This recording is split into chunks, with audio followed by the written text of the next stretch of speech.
Актриса Айсема Токтобекова уулду болду. Бул тууралуу ал өзү сүйүнчүлөдү. Алланын амири, элдин батасы менен уулумду аман эсен жарык дүйнөгө алып келип, кубанып отурам деп билдирди Айсема айым.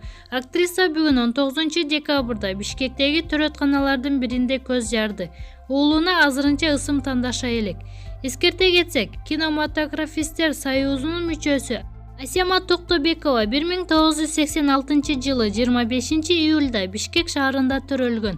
2008 жылы Боз салкын тасмасындагы мыкты ролу үчүн Баку шаарында өткөн Восток-Запад эл аралык кинофестивалында эң назик образ байгесине ээ болгон. Маалымат блогу Заман Чекит KG. Матраимовдор Самара Каримованы сатып алдыбы? Ырчы Самара Каримова азыркы учурда социалдык тармактарда активдүүлүгүн көрсөтө баштады. Ал кече болуп өткөн митингге каршы чыккандыгын өзүнүн соц баракчасына жазып чыккан. Анан анын катталуучулары Самараны Матраимовдор сатып алдыбы? Матраимовдор көп акча берип сатып алган окшойт деген пикирлерди да жазып калтырууда. Бул ушак чынбы же калпаны эч ким билбейт. Маалымат блогу Аргумент Чекит KG.